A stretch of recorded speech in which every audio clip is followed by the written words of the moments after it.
City India news, महाराष्ट्रातील लोकप्रिय news channel.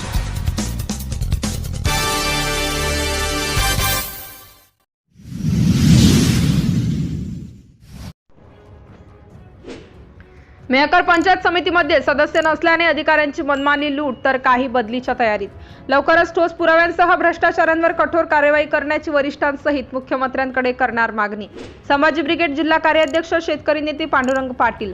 Mehkar panchayat समिती व बुलढाणा जिल्हा परिषदेचा कार्यकाळ संपून बरेच दिवस उलटून आरक्षणाचा निर्णय न्यायप्रविष्ट असल्या कारणाने स्थानिक स्वराज्य संस्था निवडणुका लांबणीवर पडलेल्या आहेत। त्यामुळे सदर संस्थांचा कारभार हा प्रशासक म्हणजेच शासकीय अधिकारी वर्गावर चालू आहे। अशातच मेहकर पंचायत समितीमध्येही सदस्य अस्तित्वात नसल्याने अधिकारी वर्गाकडून यंत्रणा चालवली जात आहे, परंतु यामध्ये अनेक भ्रष्ट अधिकारी मनमानी लूट करून माया जमवत आहेत, असे निदर्शनास आल्याचा आरोप संभाजी ब्रिगेड बुलढाणा जिल्हा कार्याध्यक्ष शेतकरी नेते पांडुरंग पाटील यांनी केलाय।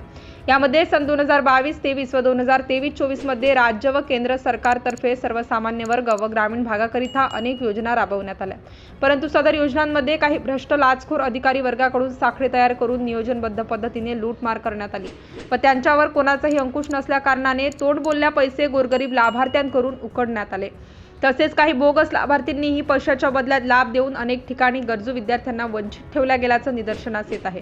अशा प्रकारातून सदर अधिकारी वर्गाने करोडोंची माया जमवली अशी पंचायत समिती परिसरात प्रत्येकाच्याच तोंडावर चर्चा आहे, परंतु व्यवस्थेच्या भीतीपोटी कोणी समोर यायला तयार नाही। तसेच त्यातील काही कर्मचारी अधिकारी हे आता लुबाडणुकीचं हे गबाड उघडं पडेल ह्या भीतीने बदली करून घेण्याच्या तयारीत आहेत, परंतु जर अशा प्रकारे शासनाच्या योजनात भ्रष्टाचार करून हे महाभाग अलगद बदली करून मुक्त होत असतील तर यांच्यावर कुणाचा अंकुश असायला नको का, असा प्रश्न संभाजी ब्रिगेडच्या वतीने करण्यात आला। त्यामुळे कुणी असे लूटमार करून बदली करून मुळीच सुटू शकत नसल्याचे म्हणण्यात आले। त्याचबरोबर अनेक योजनांमध्ये बोगस कामे करून त्यांनाही टक्केवारी मंजुरीचे प्रकार चालू असल्याचे निदर्शनास येत आहे। सदर प्रकारांवर संभाजी ब्रिगेड गत 1 ते 2 वर्षांपासून नजर ठेवून आहे व लवकरच अशा भ्रष्ट लाचखोर महाशयांवर ठोस पुराव्यांसह कठोरातील कठोर कार्यवाही करण्याची वरिष्ठांसहित मुख्यमंत्र्यांकडे मागणी करणार असल्याचे पत्रकाद्वारे कळवण्यात आले।